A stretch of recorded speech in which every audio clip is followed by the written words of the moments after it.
Hello नमस्कार प्यारे, मैं आप सबों का भाई रंजित भैया। प्यारे, यदि आप चाहते हैं कि हम कॉम्पिटिटिव एग्जाम का तैयारी किस प्रकार से करें, भैया हम तो 12th तो पास कर गए हैं, लेकिन हम चाहते हैं कि इस साल से 2 साल के अंदर हम कॉम्पिटिटिव एग्जाम को फोड़ दें। तो भैया हम किस प्रकार से कॉम्पिटिटिव एग्जाम का तैयारी करें? तो मेरे प्यारे, यदि आप चाहते हैं कि हम कॉम्पिटिटिव एग्जाम को फोड़ दें साल से 2 साल के अंदर, तो मेरे प्यारे आपको यह वीडियो लास्ट तक देखना होगा। तो मेरे प्यारे, मैंने बहुत सारे छात्रों को जो है ना गाइडेंस किया, मोटिवेट किया, और मेरे बहुत सारे छात्र जो है ना कॉम्पिटिटिव एग्जाम को फोड़ चुके हैं। इसलिए यदि आप भी चाहते हैं कि हम कॉम्पिटिटिव एग्जाम को फोड़ दें, तो मेरे प्यारे आपको यह वीडियो लास्ट तक देखना होगा। तो मेरे प्यारे चलिए करते हैं हम अपनी चर्चा की शुरुआत। देखो मेरे प्यारे, यदि आप चाहते हैं कि हम कॉम्पिटिटिव एग्जाम को फोड़ें, तो आपको इसके लिए क्या क्या करना होगा। सबसे पहला काम क्या करना होगा मेरे भाई, जैसे कि मानकर चलता हूँ, यदि आप जो है ना दरोगा का ही यदि तैयारी कर रहे हो, मैं एक एग्जांपल लेकर बताऊंगा किस प्रकार से जो है ना आप किसी भी कॉम्पिटिटिव एग्जाम को फोड़ोगे, ठीक ना। तो सबसे पहला काम क्या करोगे, मैं मानता हूँ कि ये जो है ना एक पप्पू नामक छात्र है, ठीक ना। एक पप्पू नामक छात्र है जो कि दरोगा का तैयारी कर रहा है। ये पप्पू नामक छात्र यदि चाहता है कि हम साल से 2 साल के अंदर जो है ना दरोगा को फोड़ दें, दरोगा के एग्जाम को जो है ना दरोगा की तैयारी जो है ना दरोगा में सिलेक्शन ले लें, तो आपको सबसे पहला काम पप्पू क्या करेगा, सबसे पहला काम क्या करेंगे, पप्पू नामक छात्र दरोगा के सिलेबस को जानने का प्रयास करेंगे कि जो ये दरोगा का सिलेबस क्या है। इसमें जो है ना हमारे कितने नंबर का मैथ पूछा जाता है, कितने नंबर से हमारे साइंस पूछे जाते हैं, कितने नंबर के जीके जीएस पूछे जाते हैं। कहने का अर्थ यहाँ मेरे प्यारे, यदि आप दरोगा या किसी भी कॉम्पिटिटिव एग्जाम का तैयारी कर रहे हो ना, तो आपको सबसे पहला काम क्या होनी चाहिए कि आप जो है सबसे पहला क्या करेंगे कि हम परीक्षा के पैटर्न के बारे में समझने का प्रयास करेंगे कि मेरी परीक्षा के पैटर्न, कहने का अर्थ उनके सिलेबस में क्या क्या पूछा जा रहा है, कि कितने नंबर हमारे नेगेटिव नंबर है, कितने पॉजिटिव नंबर है, जैसे कि कोई गलत हो गया, तो ये सभी बातें आपको पता होना चाहिए, ठीक ना। मैं मानता हूँ कि पप्पू नामक छात्र को जो है ना ये दरोगा के सिलेबस के बारे में पता हो गया। तो अब पप्पू दूसरा काम क्या करेगा, दूसरा काम आप क्या करेंगे, पहले पप्पू क्या करेंगे कि आप समय सारणी बनाने का प्रयास करेंगे।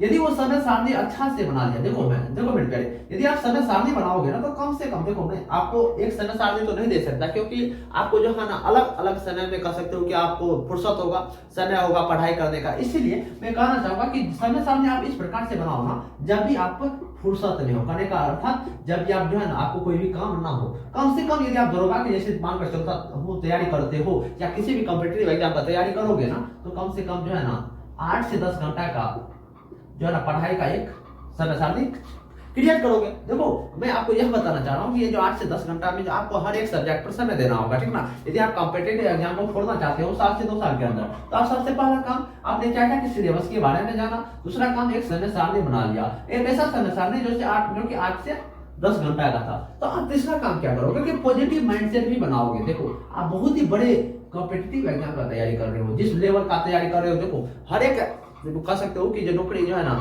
अच्छा ही होता है, ठीक ना। तो आप क्या करेंगे कि पॉजिटिव माइंडसेट बनाओगे, और पॉजिटिव माइंडसेट सबसे पहला काम क्या करोगे, यदि आप जो है ना कॉम्पिटिटिव एग्जाम का जो है ना शुरुआती किए हो, तो आप सबसे पहला लक्ष्य क्या करोगे, साल से कोई भी फाउंडेशन का बैच ले लोगे।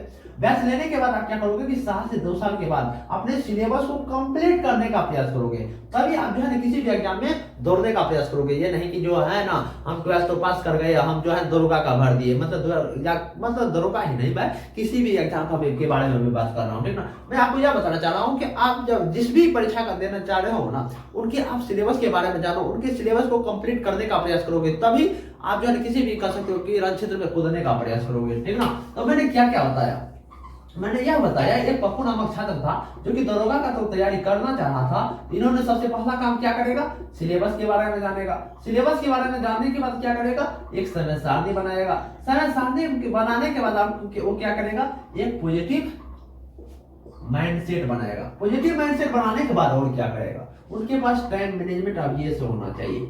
टाइम मैनेजमेंट भी मेरे भाई यही अभी ये से वो मॉक टेस्ट देने का प्रयास करेगा। जैसे कि मानकर चलता हूं कि कोई एक सिलेबस है, कोई एक चैप्टर आपने पढ़ाई कर दिया, उनका मॉक टेस्ट दे दोगे शुरुआती पीरियड से एक परफेक्ट जो है ना उनके पास, यदि आप किसी भी कॉम्पिटिटिव एग्जाम की तैयारी कर रहे हो ना, उनका जो है ना खुद से एक परफेक्ट नोट्स भी होना चाहिए। क्योंकि जब आप खुद की एक परफेक्ट नोट्स जब तक नहीं बनाओगे, वो आपको जो है ना बुक पढ़ने में मजा ही नहीं आएगा। और आप क्या करोगे, एक परफेक्ट नोट्स भी बनाने का प्रयास करोगे। और कॉम्पिटिटिव एग्जाम की यदि आप तैयारी कर रहे हो, तो किसी भी चीज को रटने की बजाय क्या करोगे, रटने की बजाय क्या करोगे, समझने का प्रयास करोगे। तो कोई भी टॉपिक समझा कब जाएगा, जब आपका बेसिक क्लियर रहेगा। तो आप सबसे पहला काम क्या करेंगे, यदि मानकर चलता हूं कि आपका मैथमेटिक्स कमजोर है, तो सबसे पहला काम क्या करेंगे कि मैथमेटिक्स को मजबूत करने का प्रयास करेंगे, मैथमेटिक्स में हम बेसिक क्लियर करने का प्रयास करेंगे। यदि ये मानकर चलता हूं कि किसी भी कॉम्पिटिटिव एग्जाम का तैयारी कर रहे हो ना, तो आपको ये सभी काम होना चाहिए। आपको जो है एक सिलेबस के बारे में पता होना चाहिए, समय सारणी बनाना होना चाहिए, पॉजिटिव माइंडसेट होना चाहिए, टाइम मैनेजमेंट भी करना होना चाहिए, परफेक्ट एक कर सकते हो कि एक टाइम मैनेजमेंट होना चाहिए। आप किसी भी चीज को रटने के बजाय समझने का काम होना चाहिए, ये सभी काम करेंगे। और देखो, यदि आप कॉम्पिटिटिव एग्जाम का तैयारी कर रहे हो ना, तो आपको जो है ना 2 साल का तो मिनिमम समय लगेगा ही लगेगा, यदि आप क्लास 12 पास किए हैं अभी अभी तब। नहीं तो यदि आप जो है ना, यदि कह सकते हो कि सिलेबस पढ़ लिया है ना, तो 6 महीना से 12 महीना के बीच जो है ना किसी भी कॉम्पिटिटिव एग्जाम को फोड़ सकते हैं। बस शर्त यही आपका सिलेबस पूरा होना चाहिए। ये 6 से 12 महीना में इसीलिए कह रहा हूँ, इतना में आप जो है ना रिवीजन कर सकते हैं, ठीक ना मेरे भाई। और आप जो है ना क्या करेंगे, और आप क्या करेंगे जो है ना, आप मॉक टेस्ट देने का प्रयास करेंगे। हमारे यदि चाहते हैं कि कॉम्पिटिटिव एग्जाम का तैयारी करें, देखो आपको एक रिवीजन, आप कॉम्पिटिटिव एग्जाम का तैयारी करने के लिए आप रिवीजन आप क्या करेंगे कि 7 दिन पर, 15 दिन पर, महीना दिन पर, 2 महीना पर भी रिवीजन आपको होना चाहिए। यदि आप ये काम करेंगे ना, तभी आपको जो है ना मान कर चलो कि आप जो है ना सेल्फ स्टडी नहीं बल्कि टाइम कर सकते हो कि कॉम्पिटिटिव एग्जाम को फोड़ सकते हो, ठीक ना। यदि आप चाहते भी होंगे कि हम 7 से 2 साल के अंदर जो है ना कॉम्पिटिटिव एग्जाम को फोड़ना चाहते हैं, तो आपको ये सभी काम करना होना ही चाहिए। देखो मेरे प्यारे, यदि आप चाहते हैं कि जो है ना मैं आपको खुद मोटिवेट, खुद में गाइडेंस करते रहूं और आपके छोटे भाई बहनों को भी मोटिवेट करते रहूं, तो आप इस चैनल को लाइक कमेंट सब्सक्राइब जरूर करेंगे। और मेरे प्यारे, यदि आपको यह वीडियो पसंद आया होगा तो आप इस चैनल को लाइक कमेंट सब्सक्राइब जरूर करोगे। नमस्कार मेरे भाई।